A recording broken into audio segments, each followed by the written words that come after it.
Afternoon, good evening, early evening. How are y'all doing today? Doing all right? Good. Happy Saturday. Well, hello and welcome to Politics and Prose Bookstore.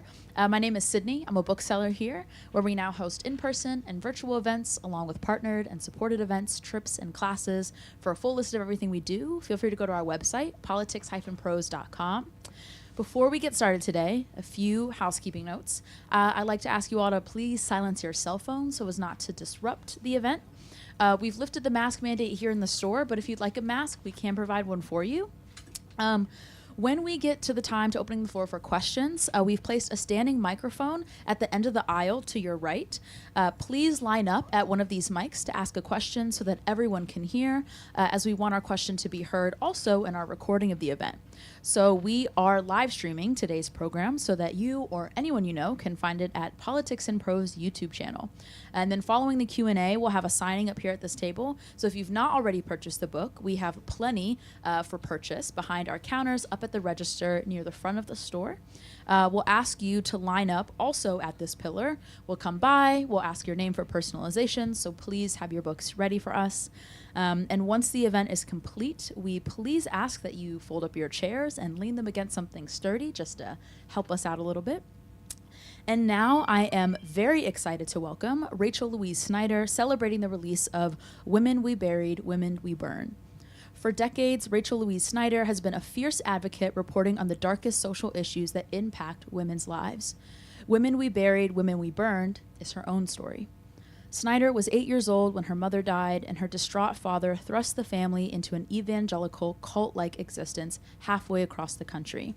Furiously rebellious, she was expelled from school and home at age 16. Living out of her car and relying on strangers, Rachel found herself masquerading as an adult, talking her way into college, and eventually traveling the globe. Survival became her reporter's beat. In places like India, Tibet, and Niger, she interviewed those who had been through the unimaginable. In Cambodia, where she lived for 6 years, she watched a country reckon with the horrors of its own old family wounds and a chance for healing from the most unexpected place. A piercing account of Snyder's journey from teenage runaway to reporter on the global epidemic of domestic violence, Women We Buried, Women We Burned is a memoir that embodies the transformative power of resilience. Rachel Louise Snyder is the author of Fugitive Denim, the novel What We've Lost Is Nothing, and No Visible Bruises, winner of the J. Anthony Lucas Work in Progress Award, the Hillman Prize, the Helen Bernstein Book Award, and finalist for the National Book Critics Circle Award, LA Times Book Prize, and Kirkus Award. Her work has appeared in The New Yorker and The New York Times. As a 2020 to 2021 Guggenheim Fellow, Snyder is a professor of creative writing and journalism at American University. She lives here in Washington, D.C. So please join me in welcoming to Politics and Prose, Rachel Louise Snyder.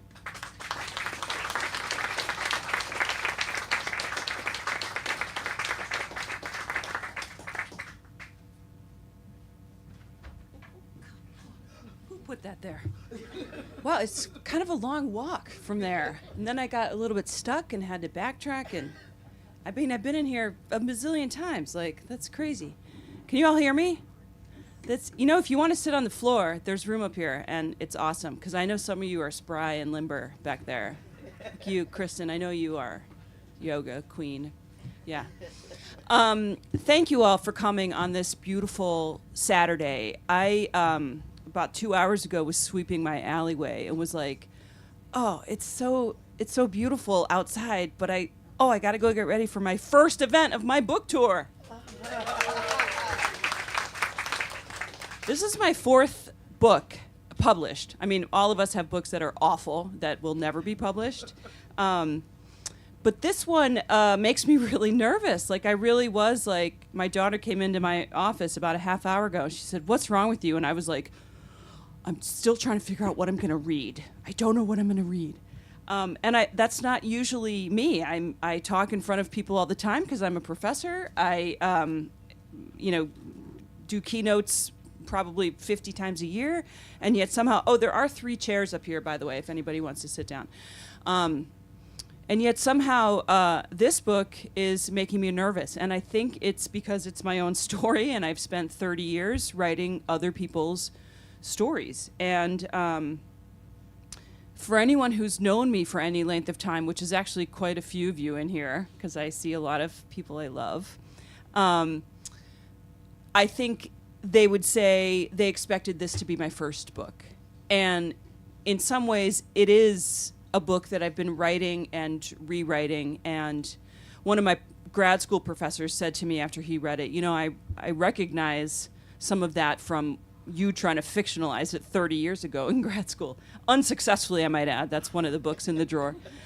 And I think, you know, it just takes time for you to be able to say, I don't understand why this happened or that happened, and I want to try and understand. And to me, that's the essence of memoir. I mean, I have traveled a lot. There's the woman sitting on the floor right here. We've traveled to at least 20 countries. When you get to the part that says Anne, it's her. She's down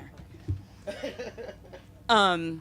Maybe even more than 20 countries, and yet those countries are all those stories. The monks in the steam room in Laos, and the other things that I won't talk about. They'll be for the next memoir. All of those are relegated to like a single paragraph in this book, 12 years of traveling the world together. We interviewed the Dalai Lama. That was a funny story that I'll tell some other time. And so there's a way in which you have to almost look at yourself as a character, which is a very strange way to think about yourself as you move through the world, right? There's a shapelessness to life. Like, we're like, oh, I kind of want to do this thing, or I kind of want to do that thing. And then, you know, as Kierkegaard says, you understand it backwards. But when you're writing a memoir, you have to like mold that in some way so that it feels satisfying to a reader. And I have never been, I've really been someone who has fought against the idea of writing being cathartic, because I think it feels like it's lessening the art for me in some way. Like, it's like, no, I'm a serious, writer, and I'm disciplined, and I write every day from, noon to 2 if I'm up by noon. I only teach at night, so my whole world is different than the normal people. But for this book, actually, even though I kind of hate to admit it, there was something really cathartic about trying to understand why some of the people who were in my life made decisions that turned out like really bad for me. And thinking about that made them very human. In particular, I'm thinking about my dad and stepmother. As Sydney said when she gave that beautiful introduction, my real mother died when I was 8.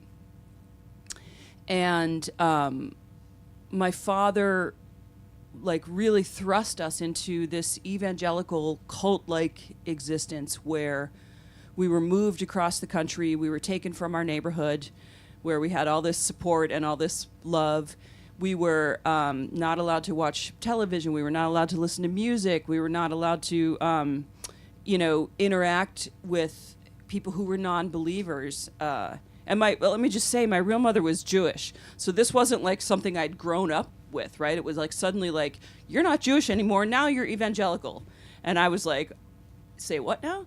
We're doing what now? We had daily devotions at the dinner table and this really authoritarian form of discipline that anyone who has been in the evangelical church might recognize. It's very patriarchal. I read somewhere, I think it was just yesterday on social media, because that's where I get all my facts as a journalist. And it said that left-handedness as a sin is mentioned 25 times in the Bible. And I was like, wow, I mean, I know a few sinners then. We weren't that crazy in my family, although we were all right-handed, so who knows? Anyway, in some ways, that was more jarring for me than losing my mother, because there was a choice that my father had that my mother didn't have. And my father, it's not in the book, but my father died right at the start of COVID, and He knew I was writing this memoir, and he actually said, to his credit, he said, you know, you write the story that you think you lived, that you believe that you lived. Like, you just write, he would basically said, write authentically and honestly.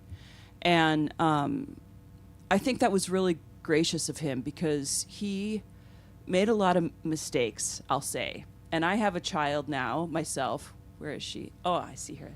Hi, Jazzy. Sitting back there, being shy. And unlike many people, you know, we've all heard that story. Like, you have your first kid, and you look at your kid, and you suddenly, your parents like become so clear to you, and you're like, oh my God, my parents were amazing, and now I see what they put up with. I had like the exact opposite experience. Like, we lived in Cambodia.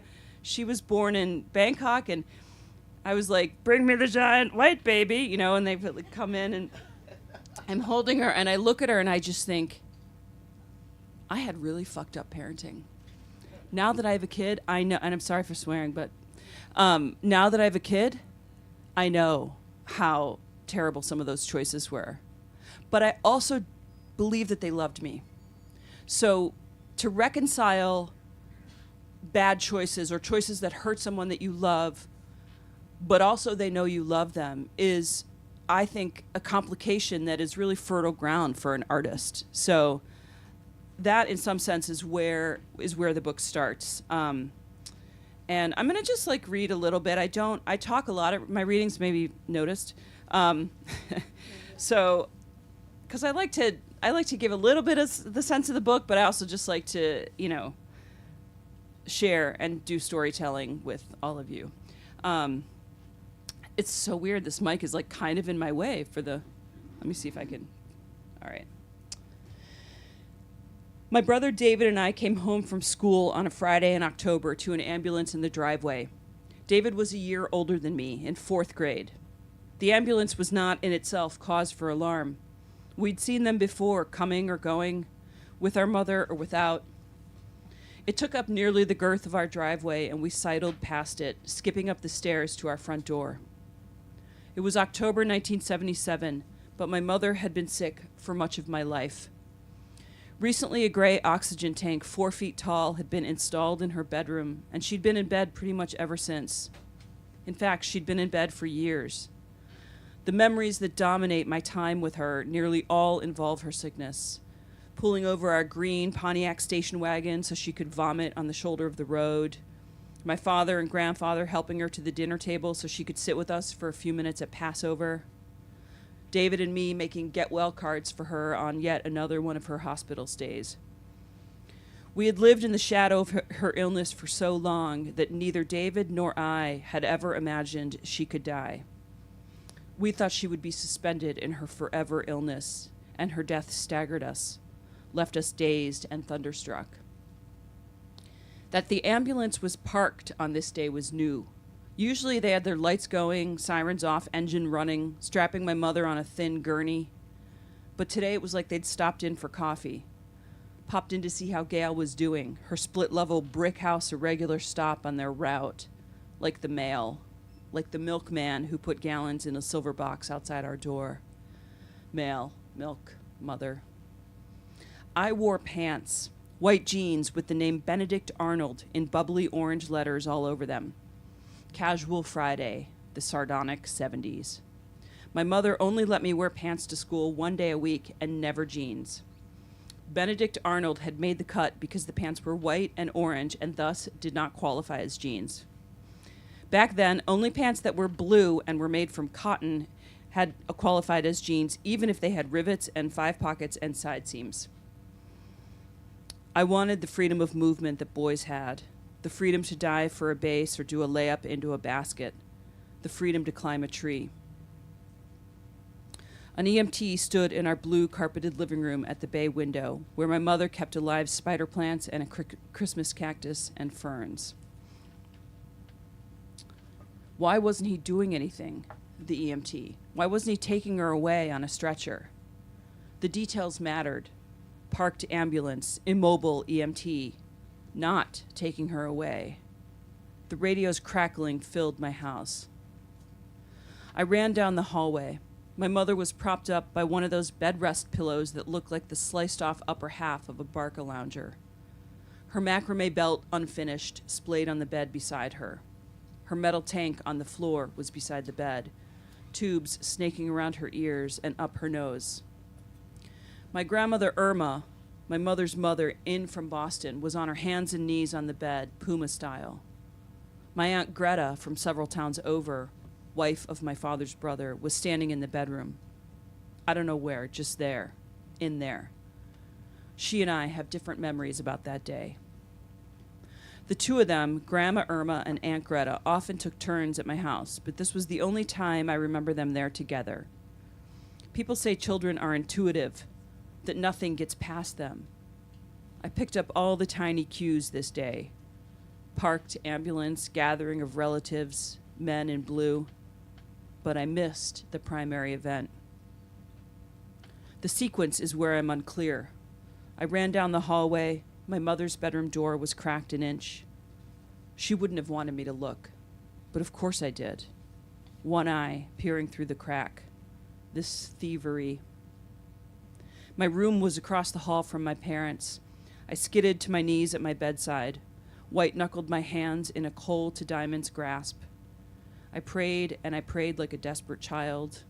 I prayed with an earnestness rising from me like boiling water. I prayed to the Christian God because he was the one who offered the Jewish mom miracles.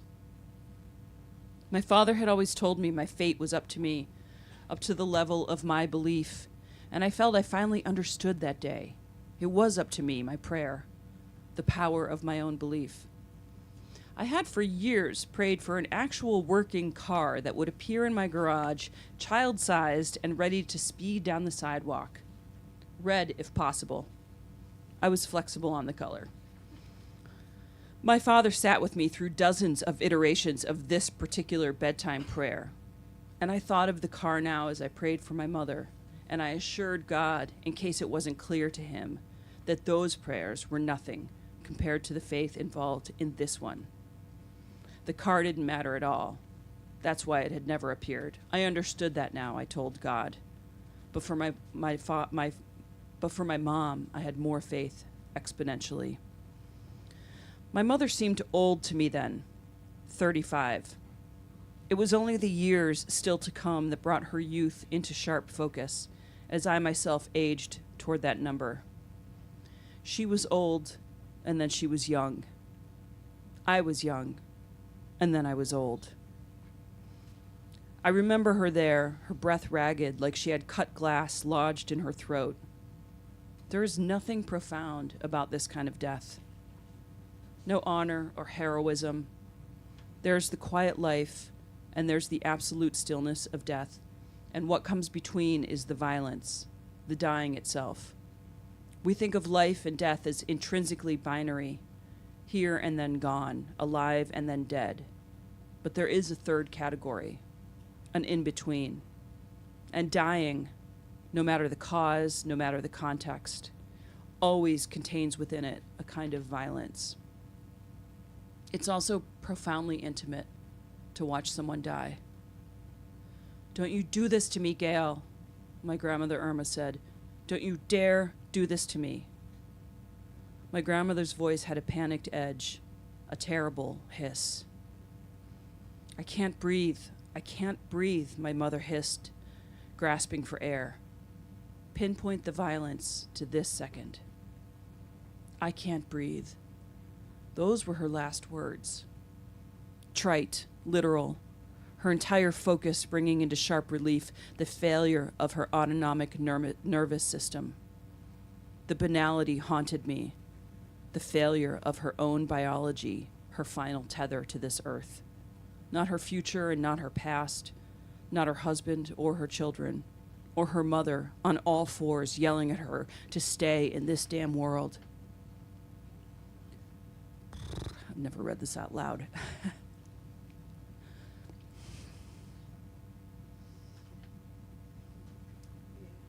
This is what people mean, I think, when they say that we die alone. Breath, air, oxygen, and then nothing. For years, my father told me my mother was in heaven, looking down on me, that she could see everything, that she called out to Jesus in her final moments. She saw right down into the very place inside me that had learned to fear her ghost before I'd yet learned how to miss her body. But when my father claimed she had called out to Jesus in her last moments, there was no getting around that he had been at work that day, and he and his coworkers took off early to go. Are there any psychologists in the room? Took off early to go and play flag football. And this was the age before mobile phones, so no one could get hold of him for hours. Long after the immobile EMTs turned mobile again and took away her body. He had not been there, but I had. Oh, fuck. You know, I write about violence. I write about genocide. I write about the horrible things people do to each other. But I really have not written about myself. And it turns out, I know right now, I'm learning this right now as I stand in front of you, that it doesn't matter how many years go by. It also doesn't matter that this is my story and not yours, because we will all experience this if we haven't already. And there's, I think, Sydney introduced me and said, that I had traveled the world. I've been to 62 countries is my last count. And I have met women in particular and children who have survived the unimaginable. I have a very dear friend who was trained as a child soldier in Cambodia. I mean, talk about surviving. She owns an awesome brew pub in Cleveland, if you're ever there. I have Roberta. Can I have a tissue? My dear friend Roberta. Oh my gosh, I love you. Thank you. Snot and everything. They're Spider-Man tissues. Come on, that's all. That is so rock and roll. Also, I can't open them. Seriously, this is like a Rorschach test or something. Like, once I was doing a reading in Mystic, Connecticut, and I kept having this itch by my ankle, and I was like, what is the... And I had a podium like this, so I just very quietly pulled my leg up and then pulled out a dryer sheet. I was like, I'm the classiest girl I know. Seriously, I can't... Annie, open those for me. Lisa! Thank you. Oh, thank you, Debbie.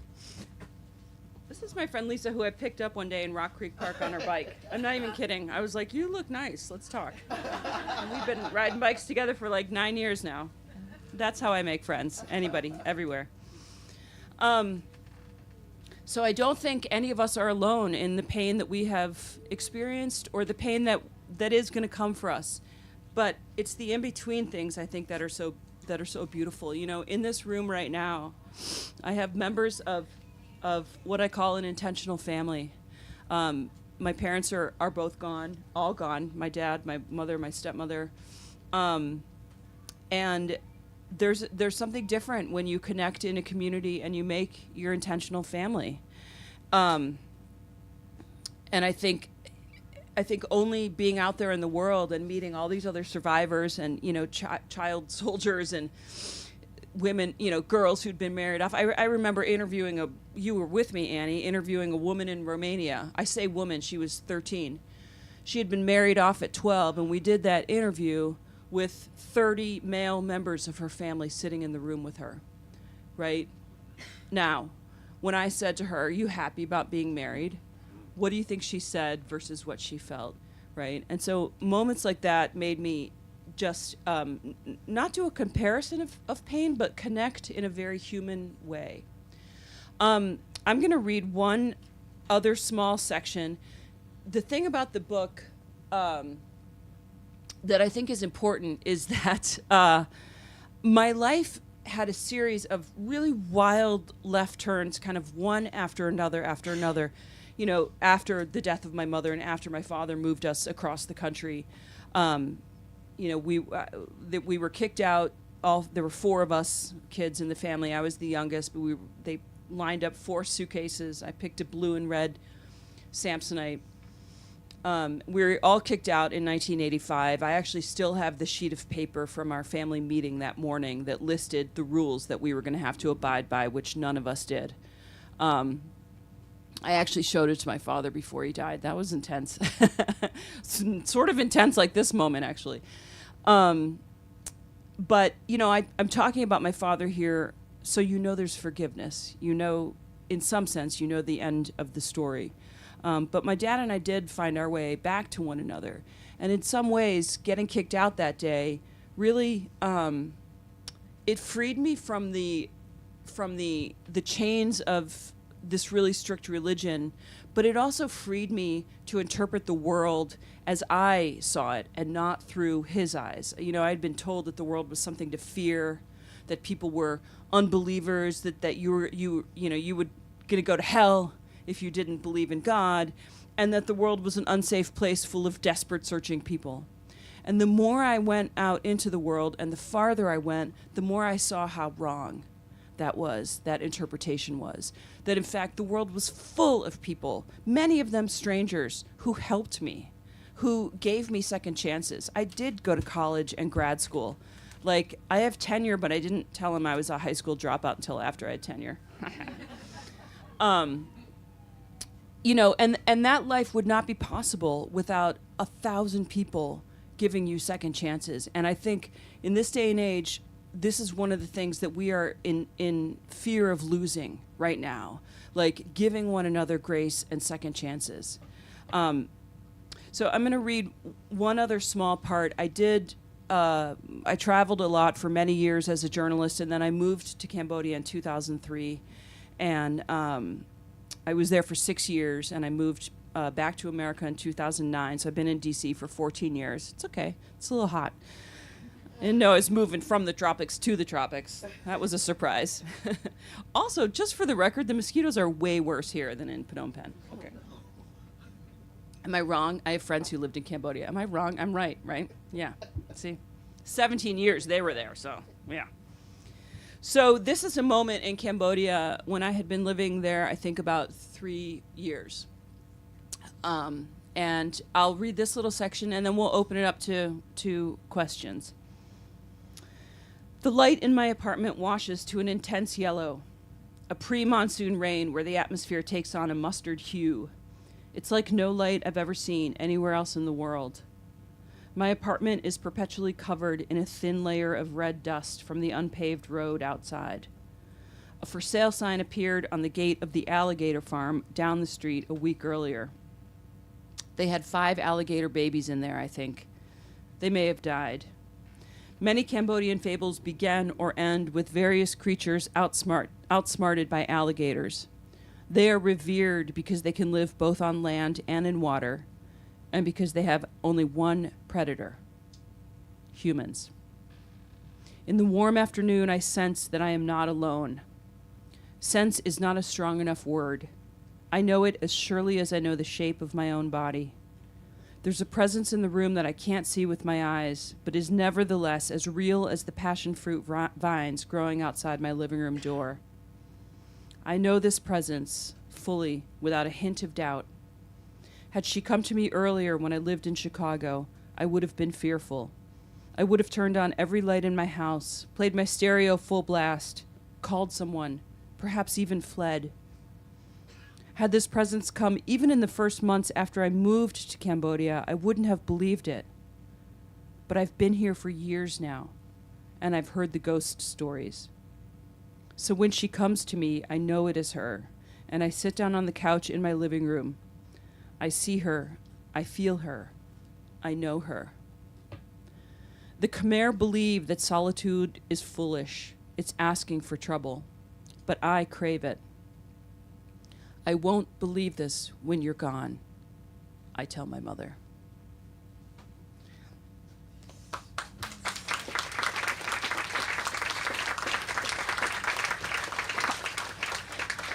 I really need a martini.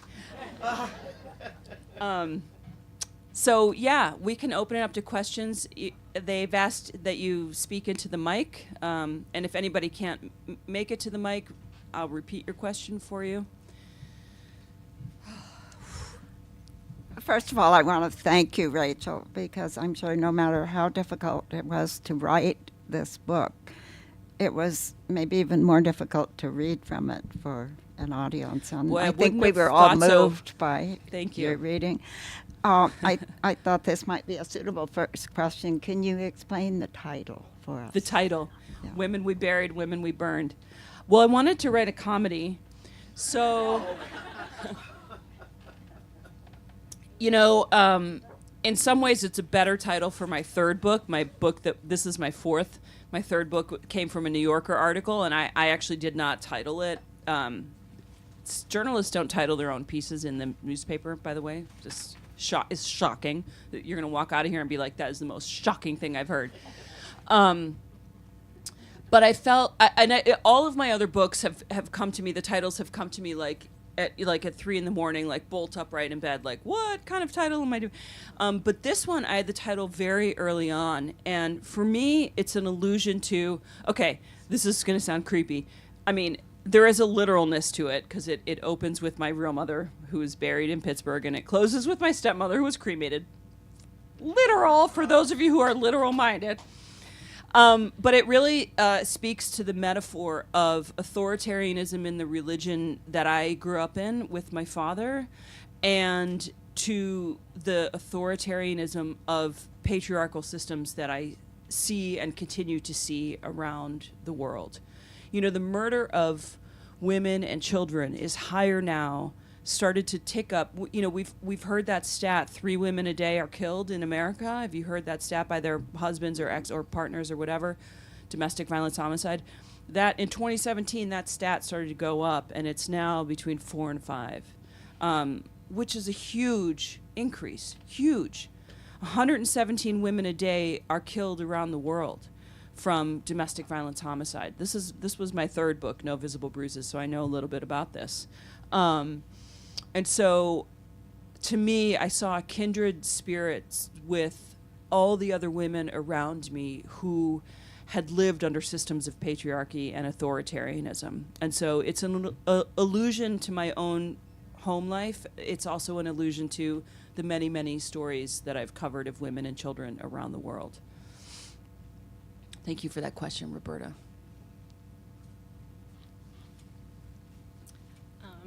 So Rachel, a second ago you asked if there were any psychologists in the room. Oh God, help me. I mean, sorry. Hi, welcome. Hi.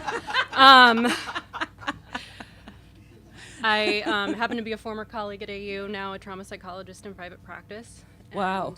Just Bet you're busy. and my name is Jen. I can't say I have a question, but I just had to tell you that I know with as much confidence as a person can have that your work has saved lives. And I'm trying not to cry. And I know that because the conversations that I've had with my clients about your work has empowered them to go home and stop blaming themselves and figure out how to keep them safe. Wow. Thank So- you.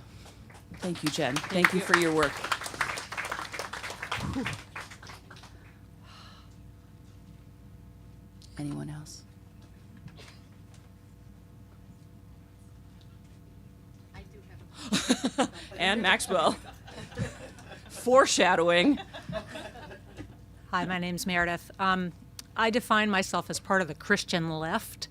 Oh, thank God. And I don't know if I would say it's a doctrine, but perhaps a belief or a statement that to get to forgiveness, there has to be some repentance first. So you talked about forgiveness in your life. Was there also some repentance?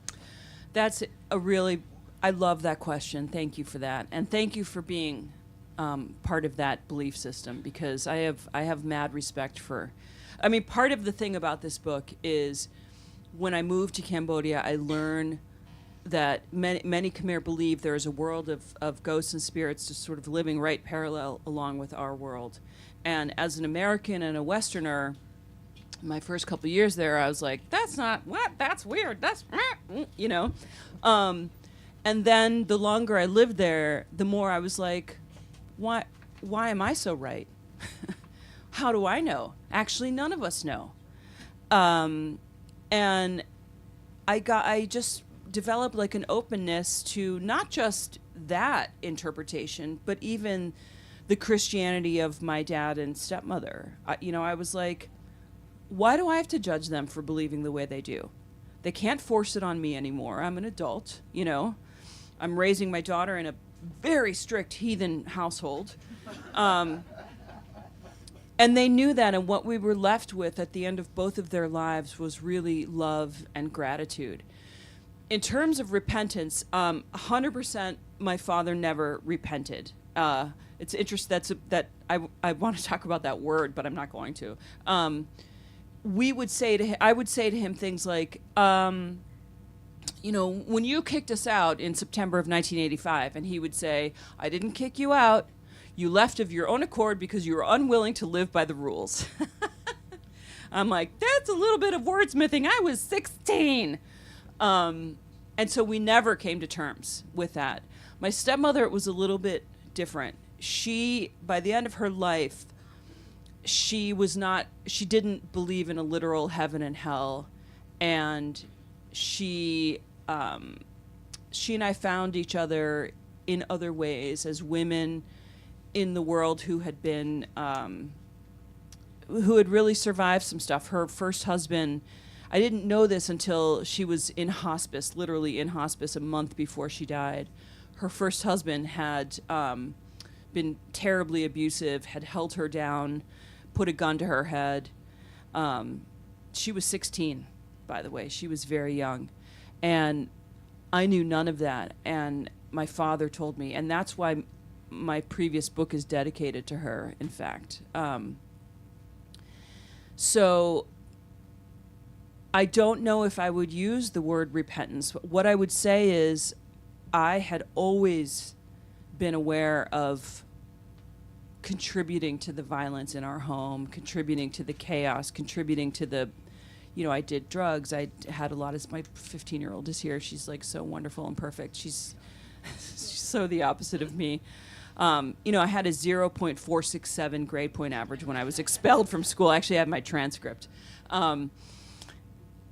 So I had long seen my own complicity in what went wrong in the house.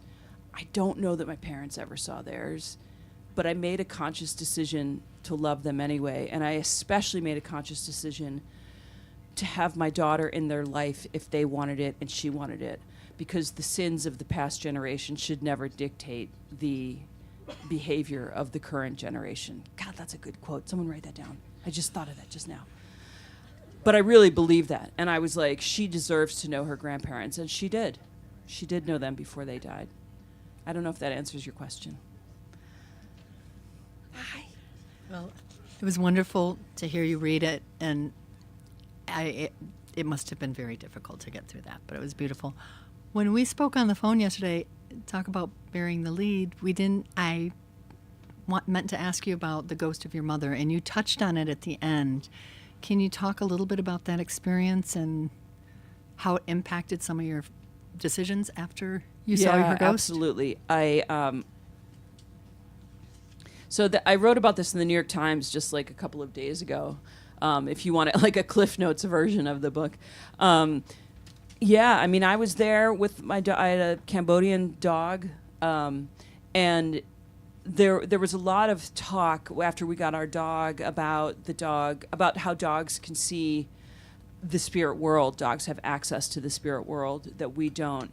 And we noticed some very strange things with our dog, who just died in December, but there are pictures of her in the book. Yeah. We brought her back to America, and she'd like never seen a squirrel. It was awesome. She was like, "What is that thing? I must chase it." No, she actually couldn't give two shits about squirrels. She was like, "I don't have time for you. I'm from Cambodia." So she would do some strange things. Like we had a neighbor I am getting to your question, Teresa, but we had a neighbor next door to us who died, and at the time that I was there, I haven't been there in 14 years, so I don't know how much of this still holds true, but it probably does. They would like block off the street in front of the house, put up these big tents, and it was almost like sitting Shiva. Like there'd be like you know, was it a week, Mia? A week of like mourning the dead, and there would be, you know, giant things of noodle soup or whatever, and people would just come and they would commune with the family, and the monks would come in the morning and they would pray. And our dog sat the first day they had this, and there was always a white alligator flag, because white is the color of death, and alligators, as you now know, are revered. And so you always knew it was a funeral by the white alligator flag. And so our neighbor died, and they set up the tent, and the monks came like 4 a.m. God, monks are early risers. They really are early risers, and they have terrible speaker systems, like all over. And they're praying and whatever. And our dog sits in the corner of the living room and looks up at the corner, and she's there for hours. Hour after hour after hour. She's not moving. Many of you in this room remember this dog, because she just died in December. And I was like, that's so weird with Kamau. What's going on with Kamau, you know? And finally, later in the afternoon, she'd been there, I don't know, 5 hours, 6 hours. I mean, she, you know, went to the bathroom outside and then came back in and just took up residence there. And Pusit, our landlord's nephew downstairs, came up to invite us to have noodle soup and pay homage to the neighbor. And I said, Pusit, you know, Kamal's been sitting in that corner all day looking up at the ceiling like it's so weird. What's the matter with our dog, you know? And he said, oh, yes, that's the neighbor is here. He's waiting for you to say goodbye to him so he can move on to the next house. And that's, let me tell you, I could spend the next 30 minutes telling you stories of Kamau doing things like that. And Kamau also saved our daughter's life when our daughter was 6 months old. We still lived in Cambodia, which is a story I think that's actually in the book. So when the ghost of my mother came to me that day in that one page I read, I was open to it. And I just could sense her in a way that I can't even explain now. And I remember saying to her, I'm not going to believe this when you're gone. But I said it out loud as a way to cement that moment, because the fact is, I do believe it. It's been, I think, 17 years since that day. Let's see, I have to backtrack. My daughter's 15. I was pregnant for 9 months. Maybe 18 years since that day. And I do believe it. And I remember thinking, what do you say to the person you love most in the world when you haven't talked to them for 27 years, you know? And I had grown up believing there were all these deficits about myself as a woman. Like, if I had a mother, I would know what to carry in a purse. Or if I had a mother, I would know what to say to boys. And the biggest question for me in that moment was, if I had a mother, I would know if I should have a child, sorry. I would have taken either. Although I did say to my husband at the time, if it's a boy, you can have it. He's here right now. I said that, right? You remember? Yeah, he remembers me saying that. He can back up every story about the dog, every story about everything. Yeah. So, thank you, Paul. I don't know where I was. I just totally lost my train of thought. Anyway, so I remember asking her. I didn't read the section because I don't want to give it away, but the only question that really I had in that moment was, can you help me decide if I should have a child? I was 37, I think. I'd outlived her by 2 years already. And she said to me in a way that, like, it wasn't audible, but it was a way that I felt in my body. Like, I really felt it. And it's not something I would have ever thought of myself. This is how I know it's true. I had grown up thinking if I had a mother, I'd have all these answers to all these questions I have. But here's my last question. She's here. I wish you were here so you could help me decide if I should have a child. And she said, even if I were there, I couldn't help you with that. And it felt like the truest thing that I had ever heard. And I suddenly realized, oh, mothers don't give you answers. You don't get any answers. None of us get any answers. we have to carve out the life that we want, a life of intention and meaning. That's what I have to do. And so her spirit that day freed me from this burden I had been carrying for years about my own shortcomings as a woman. Yeah, that's a good question. We can take like one more, two more. I love all these faces I recognize. It's just amazing. Hi, Mike. One Hello. of my intentional family members. I'm curious if your brother Dave and stepsisters or stepbrothers have read this. Have you received any feedback from them? And That's why it's not my real name on the cover. No, I'm kidding. It is my real name. Yeah, my real brother Dave. So I have one full brother David. I have two step siblings who in the book I call Aaron and oh my God, I can't remember what I name her in the book. I can only think of her real name. Anyway, she's the only other young girl. And then I have two half brothers that my dad and stepmother had, John and Josh, after they got married.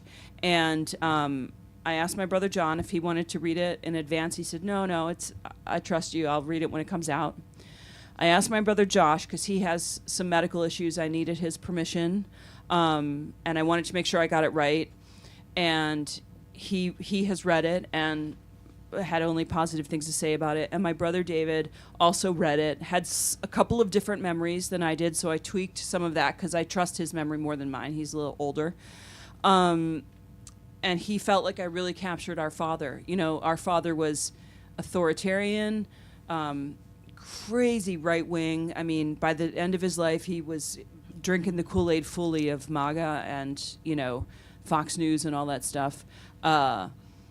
But he was also hilarious, and he was the friendliest guy I knew. Some of you people in this room remember him. He was wonderful, generous, giving. And David felt like I really captured him. My step-siblings, I have not. This was excerpted in the New Yorker a few weeks ago, and so they were contacted for fact-checking purposes. So it made the cut for fact-checking. But I don't know if they've read it. I'm not really in touch with them. I'm not in their life. We only lived together for 5 or 6 years. I'm 54 now, so that's not that much. Yeah. Hi, Linda. Hi, Rachel. Thank you so much for a really moving reading. I wanted to engage you a little bit about craft. So many critics who've read the book already are talking about it as reading like a novel, which I can attest to. I gobbled it right up. And I'm not someone who likes memoir at all. I like biographies. I read those all the time. But memoir seems inevitably involved in the problem of explanation, right? It's a memoir of a contemporary person. I should read your life. Why should I read your life? I'm having my own very happily, right? And explanation is hardly ever exciting. Mm-hmm. But what you've done, it seems to me, in crafting this book, like a novel, is to sidestep that problem somehow through the structure of the book, the problem of explanation. Would you talk a little bit about what you learned about the relation between narrative, life story, biography? Yeah. Well, that's an easy one to tackle. Can you all tell that Linda is a professor? What? Yeah, this is where everyone leaves and gets a drink. I know, Yeah. right. Where's the martini shaker? Wait, we should bring up the puppy now. I did promise some of you a puppy in my social media. Come to the reading. I'll promise you a puppy. So, as I started out by saying, I have, in some sense, been working on this book for many, many years, many decades, right? So I've had a lot of time to think about craft and to think about what are the pieces that connect. Like, there has to be an organizing principle. So, for example, this, I don't know how long this book is. It's fairly short. It's under 300 pages. But I wrote probably 500 and then made some very painful cuts. Like, all of my travel with Anne is one paragraph. I mean, I had, crazy had a bunch of stories in there of, being there when the Tibetan refugees arrived from walking over the Himalayas and like really interesting things, but they didn't connect to the organizing principle, which is this story of like loss, awakening, forgiveness, really. And so I think, and I don't know that I do anything differently with memoir than I do with my nonfiction or with my novel. Like, it's all about what is speaking to the spine of this story. And if it's not speaking to the spine of this story, you got to kill your darlings. As was it Hemingway who said that? I never remember the writers who said kill. Huh? James Dean? I'm sorry. Seamus Heaney. Oh, of course you would know that. Hi, Sarah. I'm actually deaf in this ear, so it's kind of fun to hang around with me because you never know what I'm going to hear versus what you've actually said. For me, the bigger problem, in a sense, was where to end the book. Because I think I talked about this in terms of like giving it a shape, right? You want a reader to feel some satisfaction at the end. And, the fact is, like, this book ends in about 2017. And my father died in 2019. I myself had breast cancer, just like my mother, in 2021. That's not in the book at all. Because it wasn't part of this, like, spine. And I kept trying to, I'm fine, by the way. So I see some panicked faces like, what? I